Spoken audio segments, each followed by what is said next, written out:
Donald Trump elogia Lula e traz uma boa notícia para Alexandre de Moraes. Será que a Magnitsky vai cair? Ah, Deltan, esse assunto de novo não. Deu esperança, depois deu frustração. E agora o que é, hein? Mais frustração? Olha, se você é de direita, conservador, cristão, bolsonarista ou liberal, ou até mesmo alguém simplesmente do direito, que preza pela Constituição e pelas leis, então você tem um motivo para ficar bastante preocupado. E esse motivo é um só. A Magnitsky contra Moraes, a sua esposa, as suas empresas e as demais sanções contra autoridades brasileiras podem cair a qualquer momento, e quem deu a entender isso foi o próprio Donald Trump. Ah, Deltan, mas a Magnitsky teve pouco efeito. Olha, eu já falei dos efeitos em outros vídeos, mas com muito ou com pouco efeito, eu não quero que essas sanções sobre Moraes caiam. E você? Eu acho que é o mínimo de justiça que a gente consegue alcançar nas circunstâncias atuais de um Senado omisso.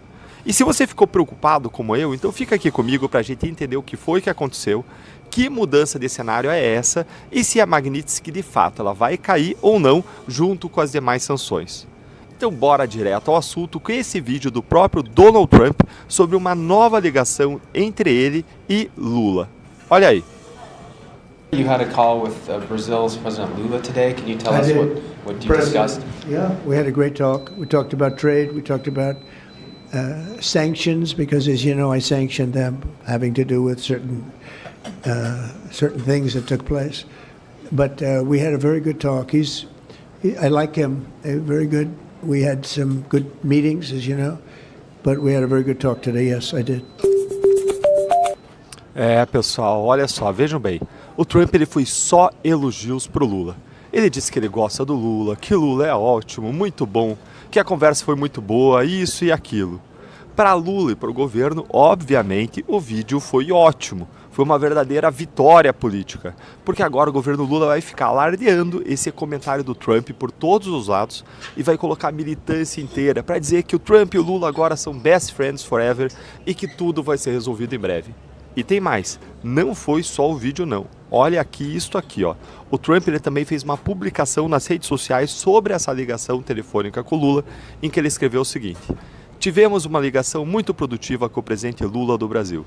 Entre os assuntos discutidos estavam comércio, como os nossos países poderiam trabalhar juntos para combater o crime organizado, sanções impostas a vários dignatários brasileiros, tarifas e vários outros temas.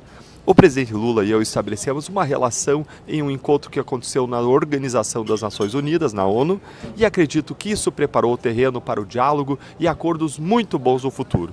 Estou ansioso para vê-lo e falar com ele em breve. Muitas coisas boas virão dessa parceria recém-formada. E olha, gente, o comentário aqui do Sam Puncher que postou isso aqui no Twitter. Olha aqui, ó.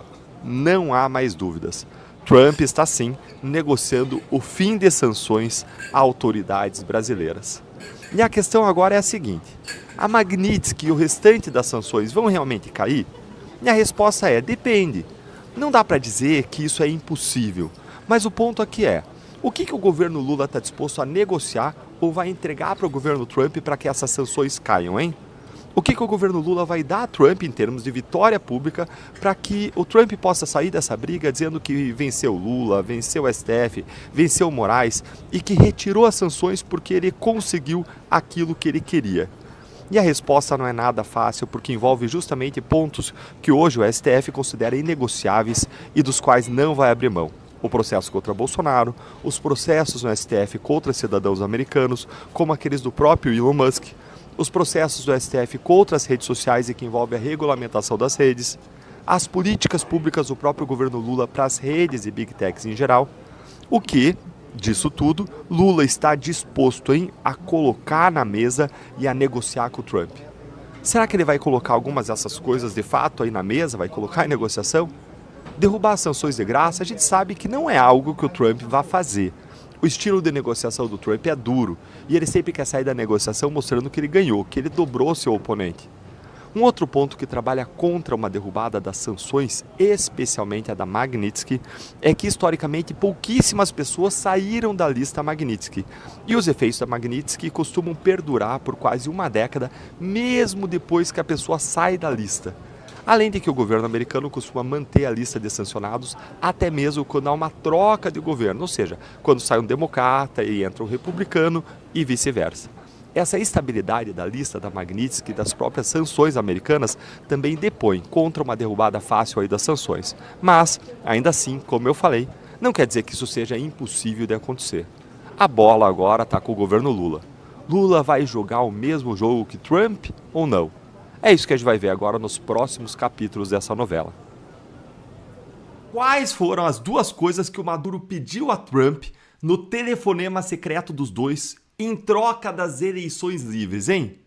Gente, é isso mesmo. Maduro está tão desesperado que ofereceu até eleições livres em troca dessas duas coisas que ele implorou para o Donald Trump.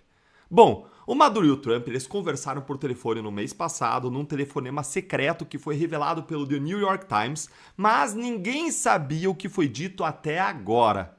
Então eu vou explicar para você o que está acontecendo entre Estados Unidos e Venezuela em 2 pontos. Primeiro, o que Maduro implorou nesse telefonema com o Trump. E segundo, qual que é o futuro do Maduro, hein? O que deve acontecer? Primeiro, então, o que foi que Maduro pediu para o Donald Trump? Olha, gente, o Trump e o Maduro, eles conversaram por telefone pouco tempo atrás e ninguém sabia o que tinha sido dito. Agora, o Miami Herald, um veículo, ele revelou o que foi dito nessa ligação e eu vou mostrar para vocês. Gente, Maduro pediu duas coisas, e a primeira foi a seguinte, que está aqui nessa matéria que foi traduzida pelo Google aqui para o português. A primeira coisa que o Maduro pediu foi a anistia global por quaisquer crimes que ele e o seu grupo tivessem cometido, e isso foi rejeitado pelo Trump. Ou seja, Maduro pediu uma anistia global para os crimes que ele e que os seus aliados cometeram. Ele queria uma garantia de impunidade completa, mesmo diante das atrocidades, da tortura, da perseguição política que ele promoveu na Venezuela, mesmo diante de toda o dano humano que ele causou, gerando aí uma emigração, uma fuga em massa de pessoas. E o Trump rejeitou esse pedido. Mas será que o Donald Trump ele rejeitou esse pedido porque ele simplesmente quer atacar a Venezuela? Será que ele rejeitou porque ele prefere a guerra? Tem uma questão importante aí. Mesmo que quisesse, o Trump não teria como juridicamente entregar isso que o Maduro pediu. Uma anistia para o Maduro ela seria completamente incompatível com os tratados internacionais de direitos humanos de que a própria Venezuela faz parte. A gente tem que lembrar que a Corte Interamericana de Direitos Humanos, que é contra anistias para crimes e violações sistemáticas contra direitos fundamentais, já disse que ela ainda tem jurisdição sobre a Venezuela. Isso mesmo depois da Venezuela, há mais de uma década, tentar sair da convenção para poder violar direitos humanos à vontade. Além disso, o Tribunal Penal Internacional ele ainda está investigando Maduro por crimes contra a humanidade. Então, gente, como e por que o Trump iria se esforçar para salvar alguém que não é seu aliado e que provavelmente vai ser responsabilizado de qualquer forma pela comunidade internacional? Não faz sentido. E agora vamos para o segundo ponto. Maduro também pediu para continuar controlando as forças armadas venezuelanas. Mas vamos ver aqui o que diz o Miami Herald, aqui a matéria. Olha aí, ó. Segundo, eles pediram para manter o controle das forças armadas, semelhante ao que aconteceu na Nicarágua em 1991 com o Violeta Chamorro. Em troca, permitiriam eleições livres. Isso também foi rejeitado pelos americanos, que exigiram a saída imediata do Maduro do poder e apenas garantiram que ele teria uma saída segura do território venezuelano. Deltan, e agora? O que vai acontecer com Maduro agora, já que tudo foi negado? Vamos entrar agora nos cenários mais prováveis. Enquanto isso, vou pedir para você deixar aí o seu like, senta o dedo, se inscreve no canal, ativa o sininho. Mas vamos lá para o segundo ponto, gente. Qual é o futuro do Maduro? Bom, na literatura sobre transições democráticas, nós podemos ter transições por ruptura de 2 tipos. A primeira é por ruptura, que é quando ocorre o golpe de Estado.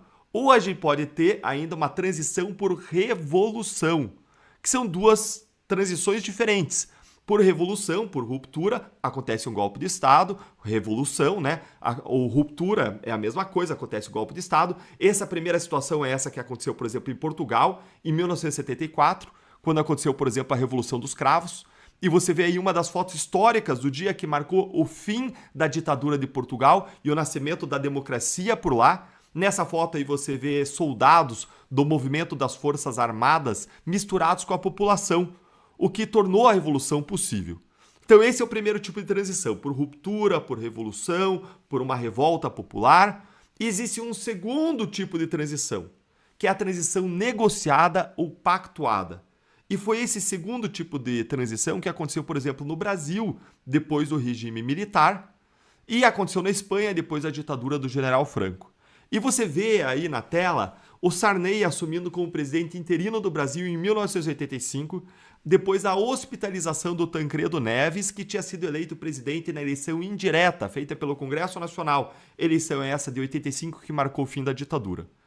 Quando esse processo de transição acontece por ruptura, que é o primeiro tipo que eu mencionei, é normal que a democracia responsabilize os agentes do regime autoritário que acabou.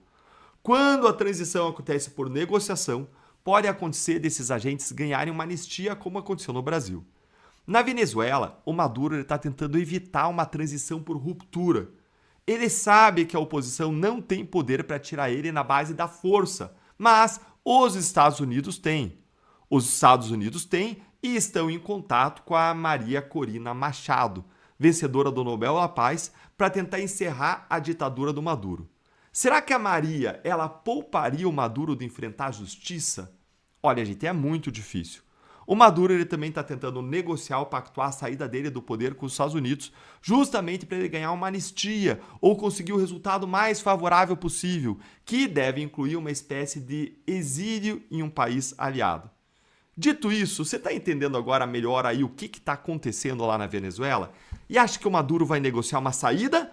Ou ele está fazendo aí um jogo de cena, abrindo uma negociação para ele tentar permanecer mais tempo no poder e ver se alguma coisa do cenário muda para ele seguir sendo o ditador autoritário venezuelano?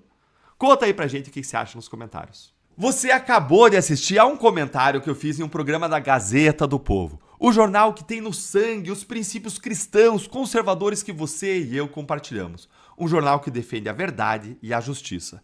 Não esqueça de assistir ao programa na íntegra e você consegue fazer isso pelo link da descrição e também não deixe de assinar a Gazeta do Povo. Acesse agora gazetadopovo.com.br/Deltan e você também pode usar o QR Code que aparece aqui na tela ou então clicar no link da descrição do vídeo. Eu vou repetir, gazetadopovo.com.br/Deltan. Assine e ajude a Gazeta a continuar trazendo jornalismo corajoso e comprometido com a verdade, a justiça e a liberdade. Nós nos vemos lá.